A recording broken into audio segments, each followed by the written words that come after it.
भजन संगीता 11 उसका 3। ये हमारे इस क्लास नए नियम के आवश्यक सत्य के लिए मुख्य पदस्थल है।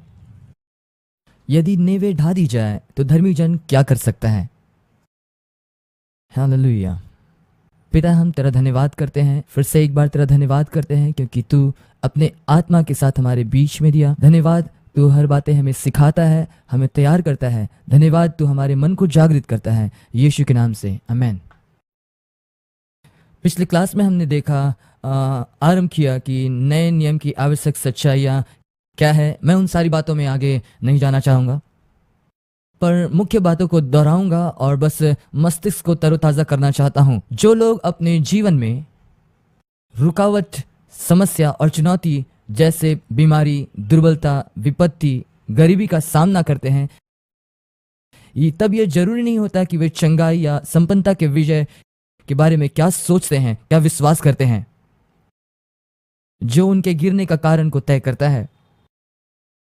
यह हमेशा मायने रखता है कि वे नए नियम के आवश्यक और आधारभूत सच्चाइयों और यीशु मसीह के सुसमाचार के बारे क्या विश्वास रखते हैं। क्योंकि जैसे हमने देखा पिछले क्लास में, जब हमने आरंभ किया कि सभी अन्य सत्य जो परमेश्वर के वचन में है, जो नए नियम के आवश्यक आधारभूत सच्चाई के ऊपर आधारित है, और बिना अच्छे नेव के कोई भी सत्य, चाहे अच्छे सत्य या मुख्य रूप से महत्वपूर्ण सत्य भी, ऐसा लगता है मानो वो कार्य ही नहीं कर रहा है। और क्या आप जानते हैं, ये बहुत से विश्वासियों के जीवन में, जिनसे होकर के मैं गया था, इतने वर्षों में जो विश्वासी हुए, उनके लिए कठिन रहा है कि जो बातें जिन पर हम यकीन करते हैं वे हमारे जीवन में कार्य ही नहीं करते हैं। और समस्या यह है कि हम लगातार उन्हीं बातों को करते आ रहे हैं जो पहले से कर रहे थे, उन्हीं बातों पर यकीन कर रहे हैं जो पहले भी यकीन करते थे, जो भी कि वो कोई कार्य नहीं कर रहा है।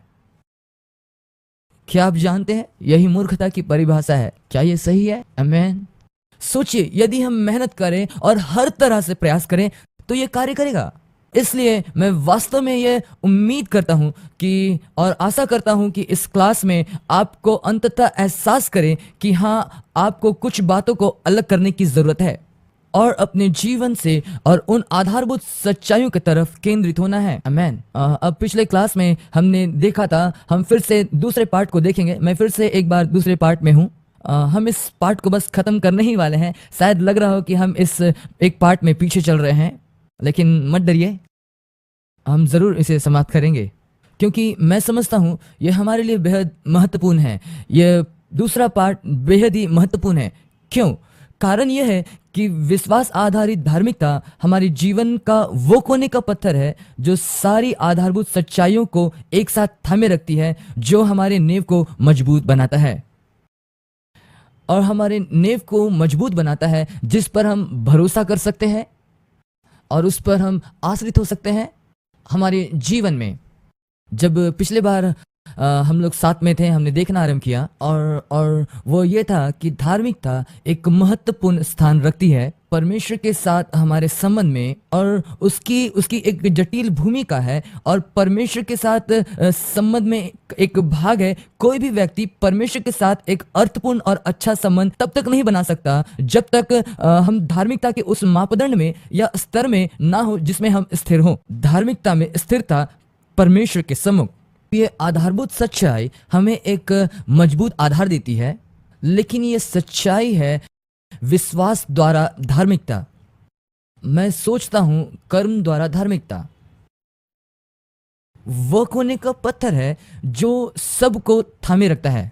अब मैं उन सारी बातों से होकर नहीं जाऊंगा, लेकिन बस याद दिला दूं कि यीशु ने कहा, मत्ती रचित सुसमाचार उसका 5वां अध्याय 20 वचन, उसने कहा, सही रीति से जीने में जब तक तुम सदुकी और फरीसियों से बेहतर ना करो, तब तक स्वर्गराज में प्रवेश करने की पहली बात से भी अनजान रहोगे।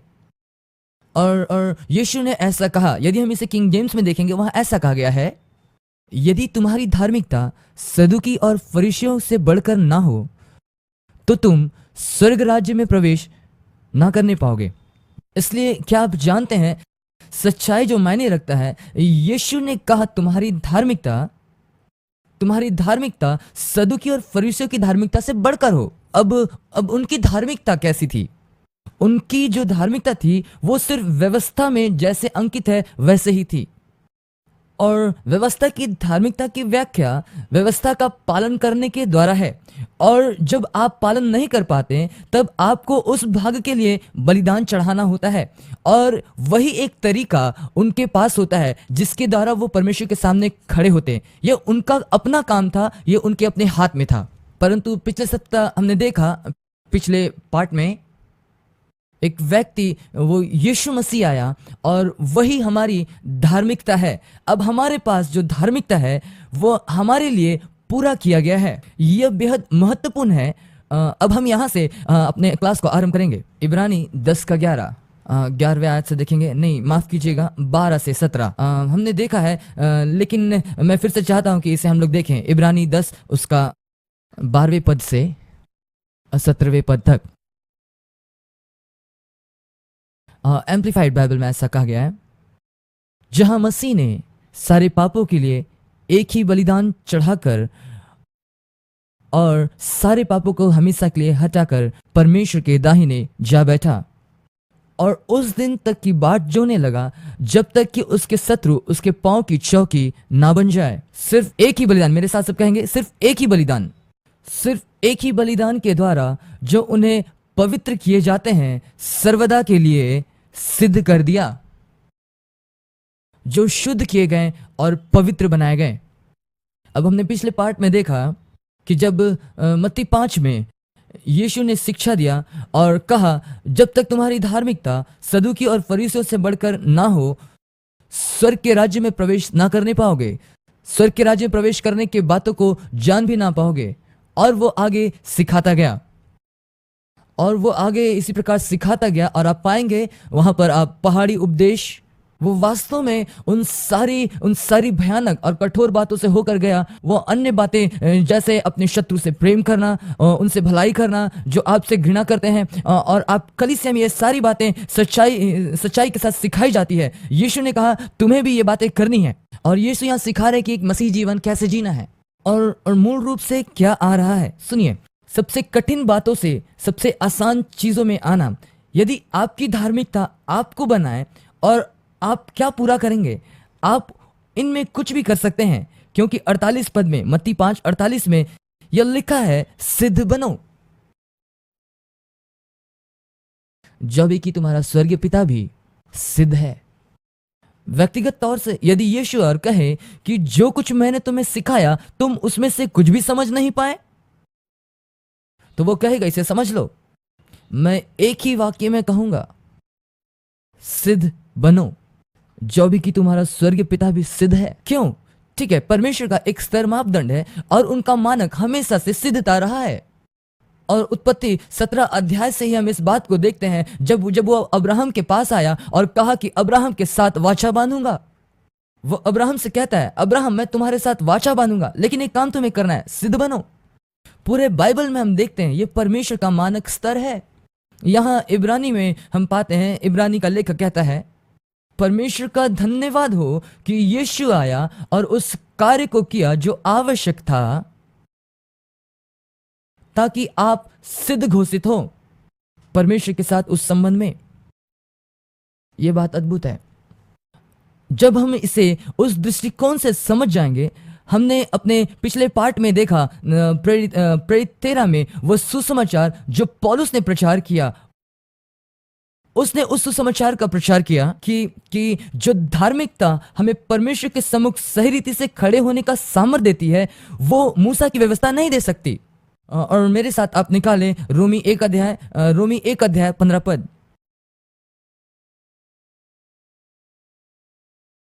पौलुस 15 पद में कहता है, यहां लिखा हुआ है, सो मैं तुम्हें भी जो रोम में रहते हो सुसमाचार सुनाने का भरसक तैयार हूं, क्योंकि मैं सुसमाचार से नहीं लजाता, इसलिए कि वह हर एक विश्वास करने वाले के लिए, पहले तो यहूदी फिर यूनानी के लिए उद्धार के निमित्त परमेश्वर की सामर्थ है।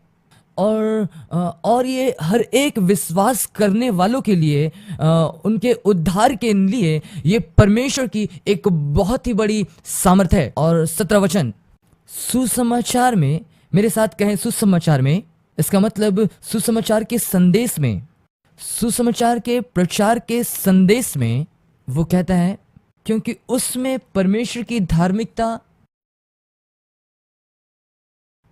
प्रकट होती है। उसमें परमेश्वर की धार्मिकता विश्वास से और विश्वास के लिए प्रकट होती है। जिस सुसमाचार को हम प्रचार करते हैं, जिस सुसमाचार को हमें प्रचार करना चाहिए, वो एक ऐसा संदेश होना चाहिए जिसमें हमेशा सुसमाचार के उस कोने के पत्थर की बात हो। सभी बातें जो हम सिखाते हैं उसमें वो सच्चाई होने पाए, विश्वास द्वारा धार्मिकता का विश्वास से प्रकटीकरण हो। अब मेरे साथ अपने बाइबल में से निकालेंगे मेरे ख्याल से रोमी उसका 3रा अध्याय और उसका 20वें वचन से 23वें वचन तक। कैसे कैसे ये धार्मिकता मुझ पर प्रकट होती है, कैसे कैसे कैसे करके मैं वो स्थान पाऊं जहां पर मैं एक धर्मी व्यक्ति होने के योग्य होता हूं। इस बात को ध्यान देंगे। यहाँ पर कुछ विशेष बातों को मैं स्पर्श करना चाहूँगा। पिछले क्लास के अंतिम में मैं सोचता हूँ ये बहुत ही महत्वपूर्ण है, जिसे बस यूं ही जल्दबाजी में छोड़ करके हम ना चले जाएं, लेकिन इसे अपने हृदय में हमेशा के लिए हम स्थिर कर लें। लेकिन मैं कहना चाहता हूँ ये थोड़ा सा भिन्न होगा। हो सकता है आप में से कुछ के लिए पिछली कक्षा से भी अलग हो सकता है। इसके बाद कुछ लोग आकर के मुझसे बातें करें, क्या आप आश्वस्त है? आप ऐसा कह रहे हैं? और मैं बहुत ही आश्वस्त हूँ जो मैं कह रहा हूँ उन बातों में, क्योंकि ये उनमें से एक ऐसी चीज़ है जिसने मेरी सहायता की ताकि उन चीज़ों को मैं ग्रहण कर पाऊँ और उसके अनुसार चल सकूँ, उन बातों में जो उपहार या जो दान मुझे दिया गया है। आमीन। और यहाँ पर आप ध्यान दें क्या लिखा गया है, रोमी 3रा अध्याय उसका 20 वचन। पर अब बिना व्यवस्था परमेश्वर की धार्मिकता प्रकट हुई है, जिसकी गवाही व्यवस्था और भविष्यवक्ता देते हैं। अब यहाँ प्रकटीकरण का मतलब परमेश्वर की धार्मिकता जो बिना व्यवस्था के आधार पर है, यही है जो प्रकट होता है या दिखने योग्य बनाया गया। अब 21वें वचन में भी लिखा है, पर अब बिना व्यवस्था परमेश्वर की धार्मिकता प्रकट हुई है, अर्थात परमेश्वर की वो धार्मिकता जो यीशु मसीह पर विश्वास करने से सब विश्वास करने वालों के लिए है। आप में से कितने लोग इसमें बहुत ईमानदारी से कह सकते हैं कि आपने पहले इस वचन को पढ़ा और आप मनन कर लगे कि इसका वास्तविक अर्थ क्या है? क्या ये है 3 जन है? ओह धन्यवाद, आप लोग 3 जन हैं यहाँ। और मैं इसे पढ़ा करता था और अपने आप में मैं सोचता था परमेश्वर की धार्मिकता जो उस पर विश्वास करने के द्वारा यीशु मसीह में हमें प्राप्त है। पहली बात, अब नए अनुवादों में, बहुत सारे नए अनुवादों में हम देखते हैं वहां पर ऐसा लिखा कि वो यीशु पर विश्वास नहीं परंतु यीशु में विश्वास के विषय कहा गया है। अब इन नए अनुवादों में मैं नहीं कह सकता, लेकिन जब आप इस विशिष्ट पद को आप पढ़ेंगे और आप इसे देखेंगे, आप उस संदर्भ में इसे पढ़ें, जिस संदर्भ में लिखा गया उसी में पढ़े। यहाँ आपके विश्वास के बारे बात नहीं की जा रही, यीशु के विश्वास के बारे कही गई है।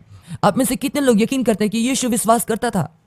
आमीन। यीशु के पास विश्वास था, और जब यीशु उस क्रूस पर गए और यीशु ने जो करना था जब वो किए, उसका विश्वास ऐसा था कि यीशु उस क्रूस पर जाए और अपने आप को बलिदान करे, जो कि इस पृथ्वी के नेव से पहले बलिदान मेमने के स्वरूप में, और वास्तव में उस क्रूस पर मरकर अपने लहू को बहाए। उसके पास ये यकीन था कि इसके द्वारा परमेश्वर मनुष्य को धर्मी घोषित करे।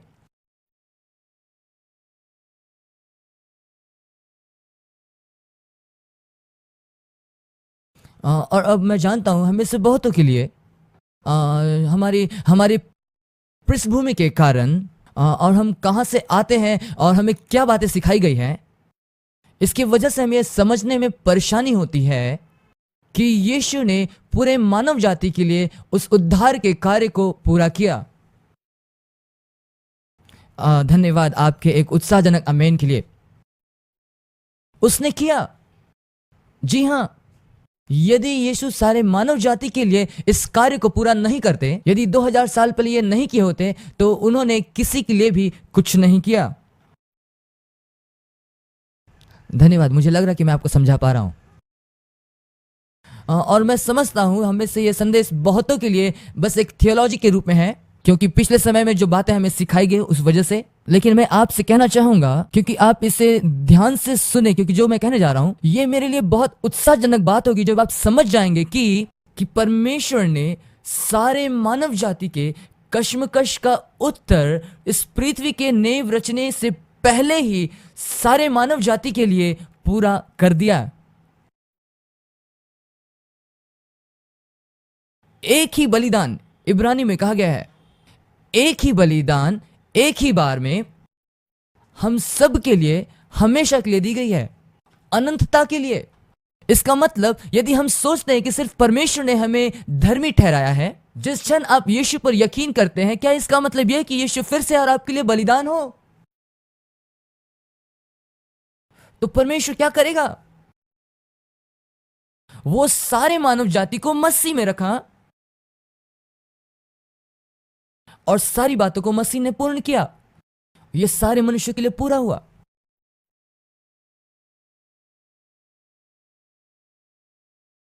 मेरे साथ में पढ़ें।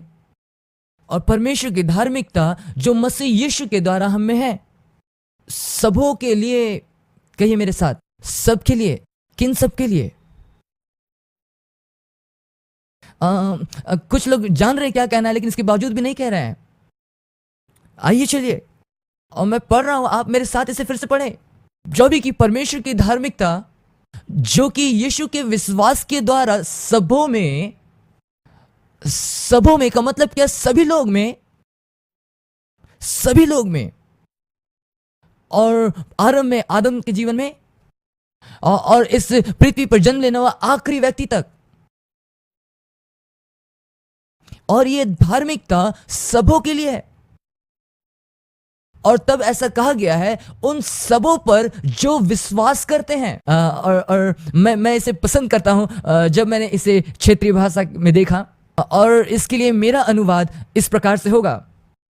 ये परमेश्वर की धार्मिकता है जो यीशु मसीह के विश्वास के कारण है, और जिसके अंतर्गत सभी हैं। लेकिन सबसे बड़े लाभ की बात यह है कि ये उनके लिए जो विश्वास करते हैं। हालेलुया, आमीन। और बहुत सारे लोग बहुत नर्वस हो जाते हैं और बस बहुत शक्के हो जाते हैं, और जब आप इसके विषय में ऐसा बातें करेंगे और वे लोग बहुत हल्ला करेंगे।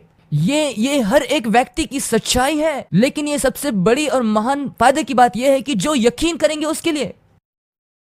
हालेलुया। क्या होता है ये देख के, ये सबके लिए है, परंतु इस बात पर निर्भर करता है कि वे क्या विश्वास करते हैं। यह उनकी वास्तविकता बन जाती है, यह उनकी नींव बन जाती है, यह उनके जीवन में वो नींव बन जाती है जिसके आधार पर वो परमेश्वर के साथ जुड़ सकते हैं। इस योग्यता का लाभ उनके जीवन में वास्तविक हो जाता है क्योंकि वे उस पर विश्वास करते हैं।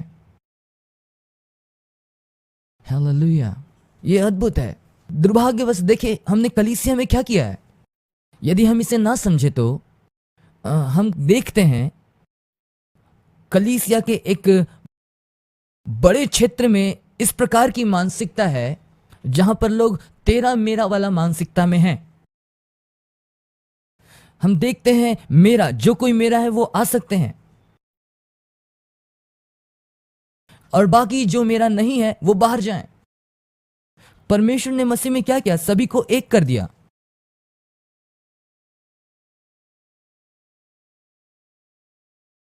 और कई बार लोग कहते हैं ये एक भयानक सिद्धांत है। ये भयानक नहीं है, परमेश्वर ने पहले ही ऐसा कर दिया और सभी मनुष्य को एक किया। और अब यदि आप विश्वास करते हैं तो इसका लाभ पाएंगे, आप प्राप्त करेंगे। ऐसा ना हो कि आप अपना पूरा जीवन जिए। धन्यवाद हो परमेश्वर का कि आप नहीं और ना यहां में से कोई भी। लेकिन यदि कोई व्यक्ति अपने पूरे जीवन से जाए और इस बात पर विश्वास करने से इनकार करे तो इसका लाभ कभी नहीं प्राप्त कर पाएंगे। और जीवन के अंत में आप क्या कर रहे हैं? आप अंततः मसीह यीशु ने जो कुछ आपके लिए किया उसके कार्य को इनकार कर रहे हैं। हालेलुया। और क्या ऐसी बात है जो इसे मेरे लिए सरल बनाती है? हालेलुया। ध्यान दीजिए 23वां आयत क्या कहता है, और ये कह रहा है सबने पाप किया और परमेश्वर की महिमा से रहित है। आमीन। सबने पाप किया, तो वो क्या करता? उसने सबके लिए किया जिसने पाप किया। और मैं 21वें पद को पसंद करता हूं, और मैं इसे इस प्रकार से कहना चाहूंगा, अब उनमें कोई अंतर नहीं रह गया। अब देखिए यहां पर क्या कह रहे हैं, यहां पर अब परमेश्वर के दृष्टिकोण से एक जो विश्वास करता है और दूसरा जो विश्वास नहीं करता है, उनमें कोई अंतर भेद नहीं। ये सभी लोग एक ही नाव में सवार हैं। आमीन। अब शायद आपने अपना जीवन रक्षक कवच पहन रखा हो। आमीन। और जिस दिन वो नाव डूबेगी, आप बच जाएंगे। हालेलुया। लेकिन हम सब एक ही नाव में हैं। परमेश्वर ने सबों को वहां रखा और दिया है। हालेलुया। मेरे साथ निकाले फिलिपियो 3 अध्याय। ये एक उसका अन्य पद है। ऐसे बहुत सारे अन्य पद है जहां आप पाएंगे कि जहां निश्चित तौर पर यीशु में विश्वास की बात कही गई है, यीशु में विश्वास। लेकिन जो वचन मैं आपको यहाँ दिखा रहा हूं, जिस संदर्भ में ये लिखा गया है, उसी संदर्भ में जब आप इसे पढ़ेंगे तो पाएंगे या आपके विषय में बातें नहीं कर रहा, परंतु उसके विषय में बातें कर रहा है।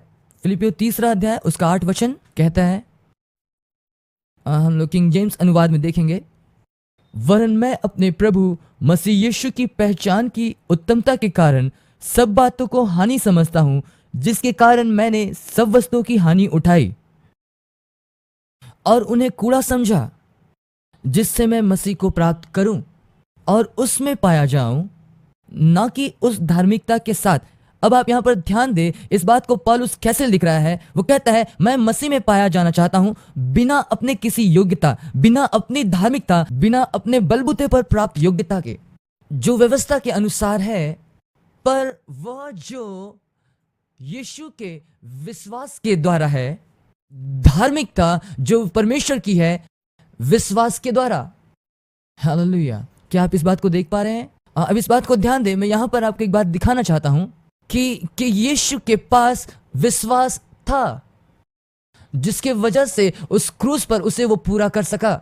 जिस क्षण वो ये कर रहा था और परमेश्वर की मर्जी को पूर्ण किया, तो परमेश्वर ने सारे मानव जाति को धर्मी घोषित किया। मेरे साथ गलातियों उसका 2 अध्याय निकाले, और ये बहुत ही बेहतर है। गलातियों उसका 2 अध्याय और 8वां वचन। मैं सोचता हूं शायद 8वां वचन ही है, माफ कीजिएगा। गलातियों 2 अध्याय उसका 14 आयत।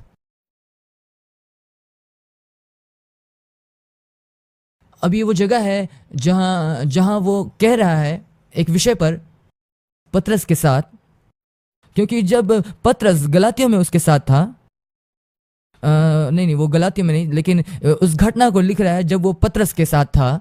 पतरस के साथ आप जानते हैं, खाना और पीना और हाथों का धोया जाना, वो व्यवस्था को नहीं मानता था। परमेश्वर के सम्मुख लोगों को ग्रहण करने में अन्य जातियों के साथ। और यहाँ 14 आयत पर आप ध्यान दें, जहां इस प्रकार से कहा गया है, पर जब मैंने देखा कि वे सुसमाचार की सच्चाई पर सीधी चाल नहीं चलते। देखिए भाई और बहनों, मैं चाहता हूं कि आप इस बात को समझ जाएं। कई बार ऐसा होता है कि जब हम सोचते हैं, जब हम लोगों के विषय में सोचते हैं, सुसमाचार के सच्चाई के आधारित जब हम अन्य जातियों को और कलीसिया के बाहर लोगों को देखते हैं, लेकिन यहां पर आप ध्यान दें, वो पतरस के विषय में बातें कर रहा है, पतरस के बारे में, जिसके विषय में यीशु ने खुद कहा कि तू वो चट्टान है जिस पर मैं अपने कलीसिया को बनाऊंगा, तू वो कहफा है जिस पर एक कलीसिया निर्धारित होगी। ये एक ऐसा बंदा था जो यीशु मसीह के झुंड में रहने वाला था, और ये व्यक्ति सुसमाचार के सच्चाइयों के तर्ज पर, सुसमाचार के सच्चाइयों के आधार पर सारी बातों को नहीं कर रहा था। और मैं पतरस से कहा उन सब के सामने, यदि तुम एक यहूदी होकर अन्य जाति की नाई चलता है और यहूदी की नाई नहीं, तो तू अन्य जाति को यहूदियों की नाई चलने को क्यों कहता है? और हम जो जन्म से यहूदी है, हम अन्य जातियों के समान नहीं है। हमेशा ऐसा कहा जाता है कि हम जो यहूदी हैं व्यवस्था को समझते हैं, हम उन सारे आज्ञाओं को हम जानते हैं, हम इसी में जीते हैं, और हम जानते हैं ये हमारे जीवन में कार्य नहीं करता, और हम इसके सारे बातों को समझते हैं। वो कहता है कि हम उन अन्य जातियों के समान नहीं, जो इसके विषय में कुछ भी नहीं जानता, हम तो उनसे बेहतर है। हम लोग देखेंगे 16वें आयत को। तो भी यह जानकर कि मनुष्य व्यवस्था के कामों से नहीं, पर केवल यीशु मसीह पर विश्वास करने के द्वारा धर्मी ठहरता है।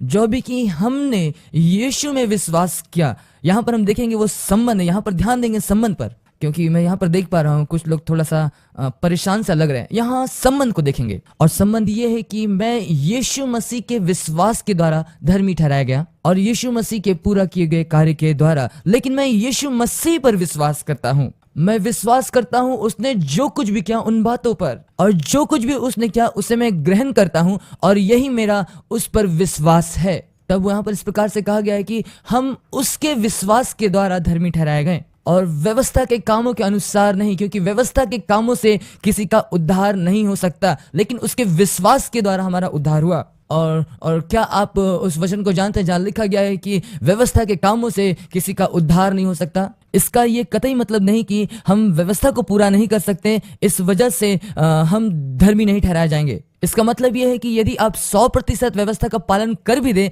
फिर भी आप धर्मी नहीं ठहराए जा सकते हैं। और सिर्फ एक ही तरीका है जिसके द्वारा परमेश्वर के सामने धर्मी ठहराया जा सकता है, और वो यीशु मसीह है। आप किसी और तरीके से धर्मी नहीं ठहराए जा सकते। आमीन। अब ध्यान देंगे, वो आगे इस प्रकार से कहता है 17वें पद में, परंतु यदि हम जो मसीह में धर्मी ठहरना चाहते हैं तो हम अपने आप को भी पापी पाएंगे। तो क्या मसीह पाप का सेवक है? कदापि नहीं, क्योंकि जो कुछ मैंने गिरा दिया यदि उसी को फिर बनाता हूं तो अपने आप को अपराधी ठहराता हूं। वचन 19 देखें, मैं जो व्यवस्था के द्वारा व्यवस्था के लिए मर गया कि परमेश्वर के लिए जीऊं, मैं मसीह के साथ क्रूस पर चढ़ाया गया हूं। अब मैं जो जीवित हूं, मैं जीवित ना रहा पर मसीह मुझ में जीवित है, और मैं शरीर में अब जो जीवित हूं तो केवल उस विश्वास से जीवित हूं जो परमेश्वर के पुत्र में है, जिसने मुझसे प्रेम किया और मेरे लिए अपने आप को दे दिया। वो क्या कह रहा है? वो कह रहा है कि ये सिर्फ आपकी धार्मिकता नहीं, लेकिन यीशु के द्वारा वो कार्य पूरा किया गया, योग्य ठहराया गया, और जो यीशु ने आपके लिए किया उसको आप अपने जीवन में अनुभव करेंगे। ये परमेश्वर से है क्योंकि उसके पास विश्वास था।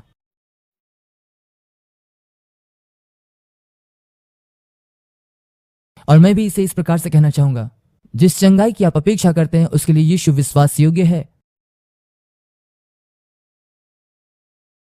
उसने पहले ही इसके लिए आपको योग्य ठहरा दिया। जिस छुटकारे को आप अपने जीवन में चाह रहे हैं, जिस छुटकारे के लिए आप उसकी ओर देख रहे हैं, जो अपने जीवन में आप चाहते हैं, हो सकता है ये आपकी बुरी आदत, हो सकता है आपका आर्थिक समस्या या और कुछ भी, यीशु के पास विश्वास है आपके छुटकारे के लिए। वो आपसे एक ही बात अपेक्षा करता है कि क्या आप उस पर विश्वास करते कि उसने आपके लिए कर दिया। मुझे आपसे ये पूछने दें, कितना कठिन है उस पर विश्वास करना? ये कठिन नहीं है, ये उतना कठिन नहीं है। आमीन। आमीन। ध्यान दें, वो इसके बाद क्या कहता है 21 वचन में, मैं परमेश्वर के अनुग्रह को व्यर्थ नहीं ठहराता, क्योंकि यदि व्यवस्था के द्वारा धार्मिकता होती तो मसीह का मरना व्यर्थ होता या वो व्यर्थ में मरा। देखिए मेरे भाइयों और बहनों, हमको ये समझना ये हमारे लिए बहुत ही महत्वपूर्ण है, क्योंकि बाइबल इसके विषय में बातें करती है और इस क्षण हमको इसको देखने की आवश्यकता है, और बाइबल इसे ठोकर का कारण बताती है। सिर्फ इतना ही नहीं, ये हमारे उद्धार का ये कोने का पत्थर, ये वही पत्थर जो ठोकर का भी कारण हो सकता है। हमें से बहुतों के लिए हमारा विश्वास, हमारा परमेश्वर के साथ चाल, हम इन बातों में ठोकर खाते हैं। हम उन वास्तविकता के कारण ठोकर खाते हैं कि यीशु ने आपके धर्मी होने के लिए, आपके उद्धार के लिए, चंगाई के लिए सारी जरूरी बातों को पूरा कर दिया, जिससे आवश्यक परिणाम उत्पन्न हो। सब कुछ उसने पूरा कर दिया, जो कुछ आपको अपने जीवन के लिए, एक आत्मिक जीवन जीने के लिए आवश्यक है, उसने सब कुछ पूरा कर दिया। उसने अपना कार्य पूरा किया। अब आपको कुछ करने की आवश्यकता नहीं। वो सिर्फ इतना चाह रहा है कि आप उस पर यकीन करें, भरोसा करें कि उसने आपके लिए किया, जैसा आप है आपके बदले में किया। हालेलुया।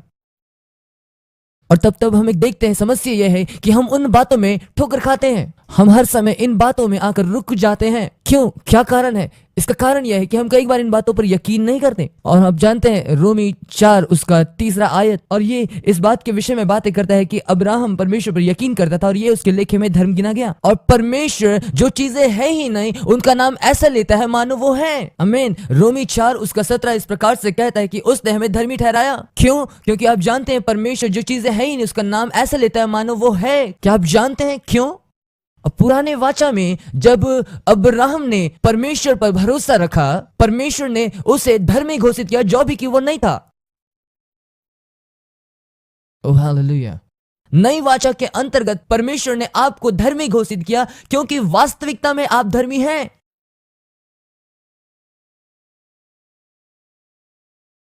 ओह, यहाँ पर मैं देख सकता हूँ आप लोग बहुत उत्साहित लग रहे हैं। हालेलुया। आप ऐसा मुझे देख रहे हैं जैसे एक गाय एक खुले हुए गेट को देखता है। आमेन। ऐसा मानो लगता है कि यहाँ से ले वहां से ले। आमेन।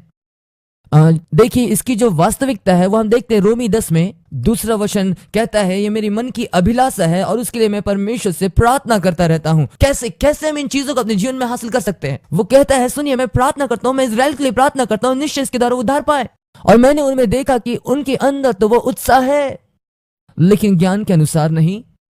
वे परमेश्वर के धार्मिकता से अनजान हैं और वे अपनी धार्मिकता को स्थापित करने चले हैं और अपने आप को परमेश्वर के धार्मिकता के प्रति समर्पित ही नहीं किया। इस वचन के अंतिम भाग को अनुवाद करने का एक दूसरा तरीका यह है, जिस रीति से परमेश्वर लोगों को धर्मी ठहराता है उस रीति से उन्होंने अपने आप को समर्पित नहीं किया। जिस घड़ी हम अपने आप को समर्पित नहीं करते, हमसे बस इतना ही कहा गया, उसके सम्मुख घुटने टेके अपने आप को उन तथ्यों के प्रति समर्पित करें कि यीशु ने आपको धर्मी ठहराया, आपको धर्मी बनाया गया, आप वैसे पवित्र किए गए जैसा आप पहले कभी नहीं थे, आप उनके प्रियों में ग्रहण किए गए। हालेलुया। बस इतना ही। आप इसमें कुछ जोड़ नहीं सकते, इसमें से आप कुछ बाहर निकाल नहीं सकते। हालेलुया। मैं कैसे कैसे इसमें भाग ले सकता हूं? अपने आप को समर्पित करके। मैं ऐसा महसूस करता हूं कि जैसे मुझे इसमें कुछ सहयोग करना चाहिए। नहीं, इसमें आप कुछ सहयोग नहीं कर सकते, आप कुछ भी नहीं कर सकते। आपको सिर्फ अपने आप को समर्पित करना है। जिस घड़ी आप अपने आप को समर्पित नहीं करते, ये इजरायली, क्या आप जानते हैं वे क्या कर रहे थे? वे परमेश्वर की धार्मिकता से अनजान थे। और मैं समझता हूं कि यह समस्या आज के कलीसियाओं में भी सैकड़ों साल से ऐसा ही बरकरार है। लोग अनजान है परमेश्वर के धार्मिकता से। इस दिशा में हमें पता ही नहीं है कि परमेश्वर कैसे लोगों को धर्मी बनाता है, और हमारा हमेशा अपने शरीर के कामों की तरफ झुकाव होता है और हम अपने कामों के द्वारा अपने आप को धर्मी बनाने का प्रयास करते हैं। आमीन। और ऐसा है, जिस क्षण ऐसा करते हैं, जिस क्षण आप जाकर ऐसा सोचते हैं या जिस क्षण आप जाकर ऐसा कुछ करते हैं अपने से इस सोच के साथ कि आप धार्मिकता कमा लें, आप अपने आप को परमेश्वर की धार्मिकता के लिए समर्पित नहीं कर रहे हैं। क्या यह आज ये आपकी सहायता कर रहा है? क्या मैं आपको कुछ बताऊं? क्यों? आइए हम लोग चौथे वचन को देखें। मैं पसंद करता हूं इस चौथे वचन को। क्यों? क्योंकि हर कोई जो विश्वास करता है उसके लिए धार्मिकता के निमित्त मसीह व्यवस्था का अंत है। वो क्या कह रहा है? वो कह रहा है कि जब यीशु आया और क्रूस पर मरा, वो समय धार्मिकता की व्यवस्था का अंत था, या कर्म के द्वारा धार्मिकता का अंत। ये अब और नहीं है, प्रयास करने के लिए भी नहीं रह गई वैसी धार्मिकता। क्यों? क्योंकि उस प्रकार की धार्मिकता सिर्फ सदूकियों और फरीसियों की धार्मिकता थी। और यीशु ने कहा कि यदि तुम्हारी धार्मिकता सदूकियों और फरीसियों से बढ़कर हो, हाँ, अब मेरी धार्मिकता सदूकियों और फरीसियों की धार्मिकता से बढ़ गई है। Hallelujah, hallelujah. क्यों? क्योंकि यह उसका कार्य है जो उसने पूरा किया। देखिए, इसके पहले कि आप सुसमाचार जानते हैं और मसीह यीशु को ग्रहण करते हैं, मुझे यह पूछने दीजिए, यीशु को ग्रहण करने से पहले, यीशु मसीह को प्रभु और उद्धारकर्ता के रूप में ग्रहण करने से पहले क्या आपने कोई भले काम किए थे? कोई भी? मैं आश्वस्त हूं आप जरूर किए होंगे। मैं आश्वस्त हूं कि आप जरूर कुछ भले काम किए होंगे। आपने कुछ बेहतर काम किए हैं। मेरे कहने का मतलब ये कम से कम यदि आप बहुत अच्छे हैं तो हो सकता है आपने किसी को शायद सड़क पार कराया होगा, हो सकता है कुछ तो भलाई किए होंगे, हो सकता है आप एक सभ्य व्यक्ति होने का प्रयास किए हो जब आप अपनी पत्नी को बाहर ले गए हो। मेरे कहने का मतलब, हो सकता है आपने बहुत से भलाई किए होंगे। अब मुझे कहने दे, आप सुने, हमारे समझ के अनुसार किया गया कोई भी भलाई का काम, इनमें से कोई भी भलाई का काम हमें परमेश्वर के सामने धर्मी ठहराता है। सहमत है आप लोग? सही है। मुझे ये पूछने दीजिए, अब आप एक विश्वासी हैं और आपने यीशु को अपना प्रभु और उद्धारकर्ता के रूप में ग्रहण किया है। इसके बावजूद भी क्या आपने अपने जीवन में कभी कोई गलत काम या कोई बुरा काम किया है?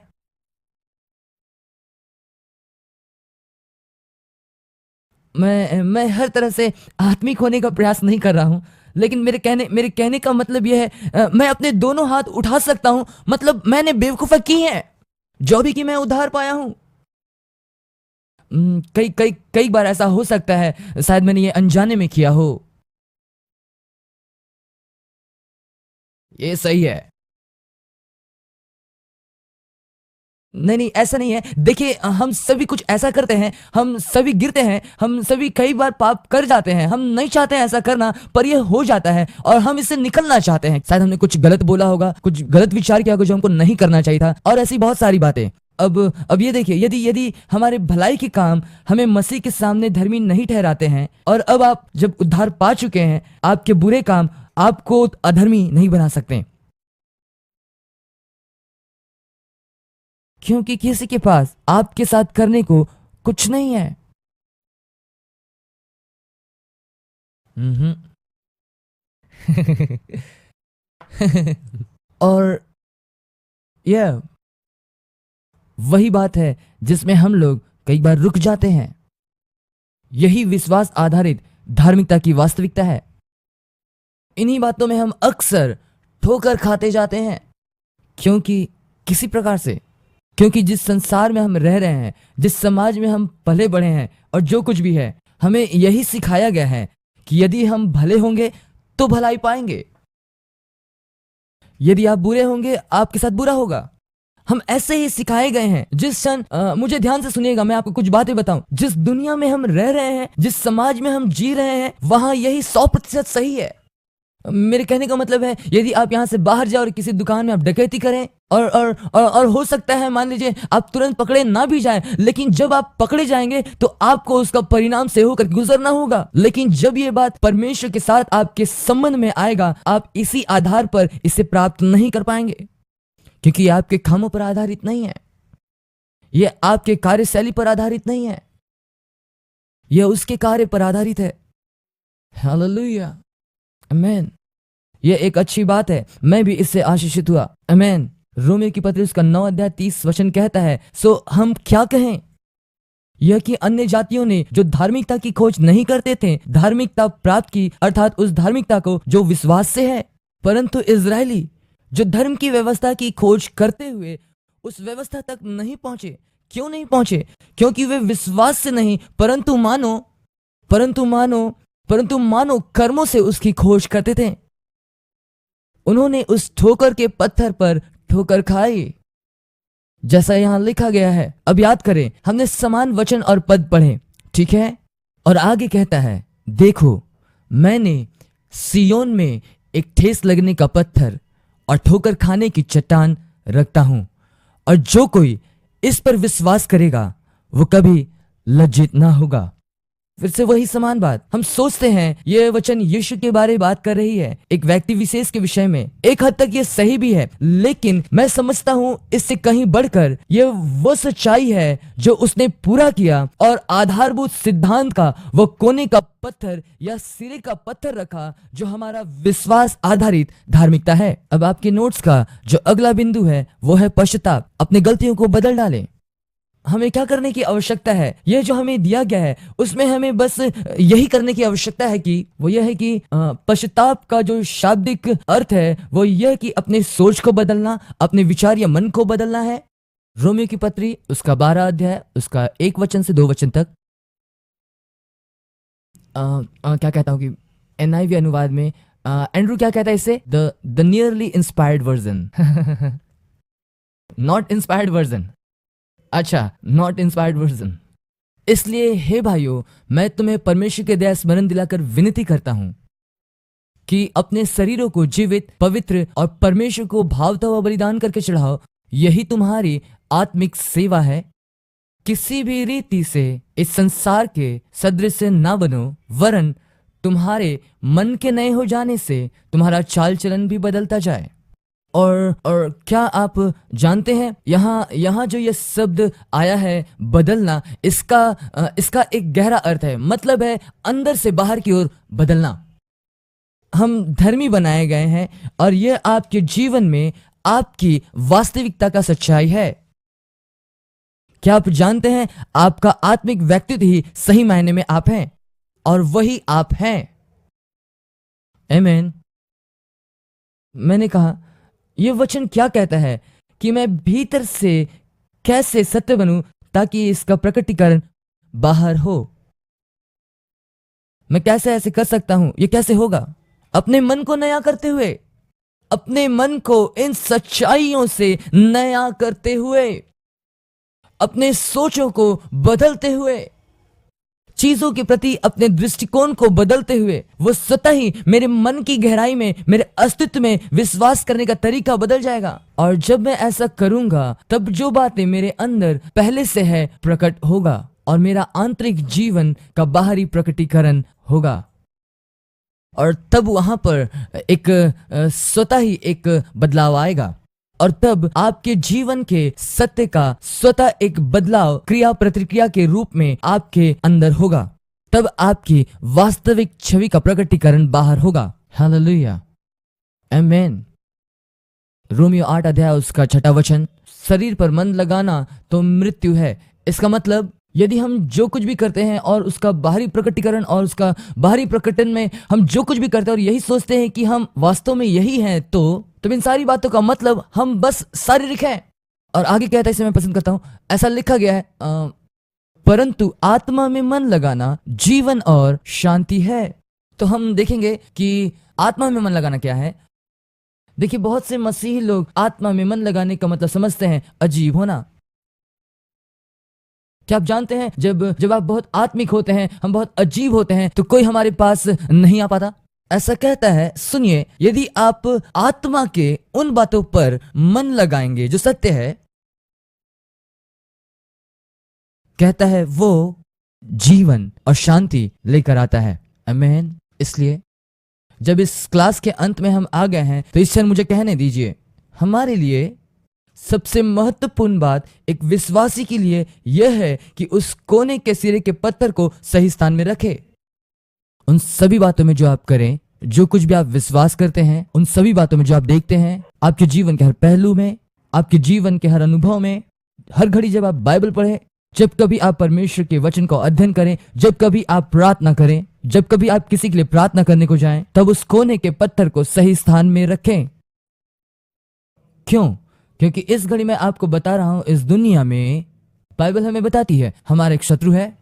मैं शत्रु के बारे में ज्यादा कुछ बोल नहीं रहा हूं क्योंकि उसके लिए बोलने कुछ है नहीं, लेकिन हमारा एक शत्रु है।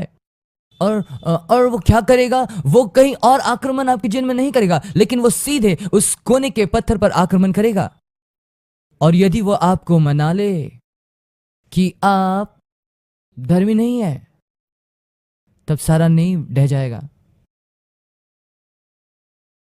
आमीन, हालेलुया। दूसरा कोरिन्थियों 10 उसका 4 इस प्रकार से कहता है, हमारे युद्ध के हथियार ये शारीरिक नहीं। कभी और किसी और क्लास में हम इस वचन से होकर के निश्चित तौर पर हम मनन करेंगे। यहाँ कहता है, हमारे युद्ध के हथियार शारीरिक नहीं, परंतु शत्रु के गढ़ों को ढा देने के लिए परमेश्वर की द्वारा सामर्थी है। कल्पना और हर एक ऊंची बात जो परमेश्वर की पहचान के विरुद्ध में उठती है, उसका खंडन करने के लिए, और हर एक भावना को कैद कर मसीह के आज्ञाकारी बना देने के लिए। अब हम बात कर रहे हैं मसीह के आज्ञाकारी होने के लिए। यीशु उन बातों के लिए आज्ञाकारी रहा जो कुछ भी उसे करने के लिए दिया गया, और उसी आज्ञाकारिता के कारण आप धर्मी बनाए गए। तो आप क्या कर रहे हैं? आपको यह विश्वास करने के लिए युद्ध करना होगा।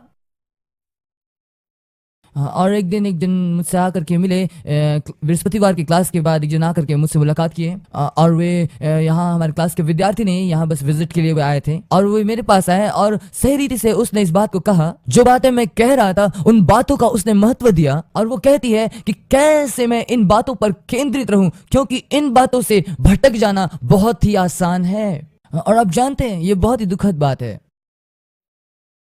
आज बहुत सी बातें जो कलीसिया में प्रति रविवार प्रचार किया जाता है, उसके द्वारा उन कोने के पत्थरों को बर्बाद किया जा रहा है। मेरे मेरे मेरे कहने का ये मतलब नहीं है, ऐसा नहीं है कि ये संसार में इसका क्षय नहीं होता है। ये क्षय इन दिनों में कलीसिया के अंदर हो रहा है, कलीसिया के दरमियान, हमारे मित्र, हमारे परिवार, हमारे सगे संबंधियों के बीच में हो रहा है। ये वो स्थान जहां पर ये क्षय हो रहा है। और आपको पता है आपको क्या करना है? आपको इन बातों को विश्वास करने के लिए लड़ना होगा। और यही कहा गया है कि हमारे लड़ाई के हथियार शारीरिक नहीं है। यहाँ युद्ध के हथियार के बारे में बात किया जा रहा है। आपको पता है आपको युद्ध करना है। सब तो नहीं, लेकिन अधिकांश लोग आपको बताएंगे कि यहाँ एक युद्ध है। यहाँ ऐसा नहीं है कि आप शैतान से लड़ रहे हैं और उसके गढ़ों को ढा रहे हैं और दुष्ट आत्माओं को नीचे गिरा रहे हैं और प्रधानताओं को शहर से खदेड़ कर बाहर कर रहे हैं। क्या आपको पता है यह बस समय की बर्बादी है, बस बेकार का समय। धन्यवाद, मेरे कहने का जो मतलब था आप समझ गए। धन्यवाद भाई। आमीन। इसलिए आपको क्या हूं कि जो बातें आपको करना है वो यही है कि आपको अपने खुद के विचारों और कल्पनाओं से लड़ना है, क्योंकि गढ़ वही है जो इन सच्चाइयों को नष्ट कर रहा है, विशेषकर इस सत्य को। इसलिए कहा गया है उन सब को कैद करके मसीह का आज्ञाकारी बना दे। हमारा आत्मिक युद्ध शैतान के साथ नहीं है, परंतु खुद के सोच से है। इन सोचों को हमको कैद करना है। मैं आपको 4 बातें बताऊंगा इस घड़ी। नंबर 1, आप कैसे इसे करेंगे, कैसे इन कोने के पत्थर को सही स्थान में रखेंगे। नए नियम से नाता जोड़ ले, नए नियम का अध्ययन करें। मैं इसे इस रीति से रखना चाहूंगा, 75 से 80% अध्ययन आप नए नियम से अध्ययन करें, जो भी कि इसे और ज्यादा होना चाहिए। लेकिन मैं इतना कहना चाहूंगा कि आपके बाइबल अध्ययन का 75 से 80% बाइबल अध्ययन नए नियम से होने पाए। इसका मतलब ये कि आप नए नियम को जानने वाले हो। इस बात पर बहुत सारी बातें मेरे दिमाग में इस घड़ी आ रही है और मैं चाह रहा हूं कि बस बैठ करके उन बातों को सोचूं, उनमें से कुछ बातों को। हमें इन चीजों को समझना है, हमें इन चीजों को जानना है। और कैसे मैं नए नियम को परख सकता हूं। बहुत सारे लोग नए नियम को परखना नहीं जानते हैं। परमेश्वर का धन्यवाद, आप लोग कर सकते हैं। हालेलुया। दूसरी बात, बेकार की कल्पनाओं को दबा देना, जैसे कि निराशा या फिर तिरस्कार या सिर्फ कार्य करने की प्रवृत्ति। और हर एक क्षण में, जिस क्षण आपके मन में जब आप सोचते हैं कि आप कुछ कर रहे हैं या नहीं कर रहे हैं, या आप परमेश्वर को कुछ दे रहे हैं, या इसके द्वारा आपके जीवन से कुछ बातें बाहर निकल रही हैं, आपको उन विचारों को कैद करना है और आपको उसे मसीह का आज्ञाकारी बनाना है और उसको सही करना है। हेलो। तीसरी बात, परमेश्वर के साथ सही होते अपने विश्वास को आप बदल दें। यदि आप अपनी उंगलियों में देख सकते हैं, चौथी नंबर देखें। यदि कोई सुसमाचार के अनुसार नहीं है तो उसे वास्तविकता के रूप में ना लें। मेरे विचार से आप समझेंगे जो मैं कहने जा रहा हूं आगे। इसका मतलब, यदि आप अपने आप को एक ऐसे स्थान में पाएं जहां अधिकांश रूप से जिस विषय के ऊपर प्रचार किया जा रहा है, यदि वो व्यवस्था है, तो बाहर निकलना है।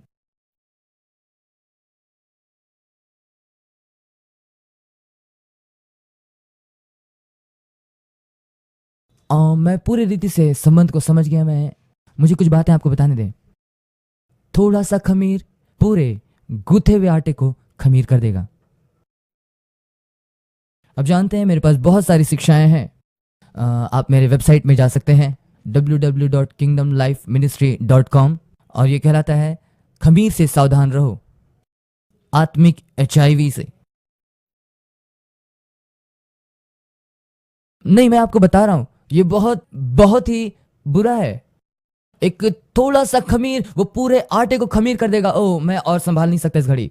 मुझे ये कहने दे आपको, जिस समय आप अपने हृदय को, अपने विश्वास के तरीके को, अपने सोचने को तरीके को आप व्यवस्था के ऊपर आधारित करेंगे, ये आपके जीवन की सारी बातों को प्रभावित करेगा और ये आपके नेव को नष्ट करना आरंभ करेगा। अब समस्या यह है, हमें से अधिकांश लोगों के पास कोई स्थान ही नहीं है जहां हम जाएं, यदि हम ऐसा करते हैं। लेकिन मैं आपको एक बात बताऊं, यदि आप इन बातों को परख ना पाए तो क्या आप जानते हैं कि यह आपके जीवन को प्रभावित कर रहा है? इसे अपने आप को प्रभावित करने ना दे। उस स्थान पर आप ना रहें, उसके अधीन ना हो।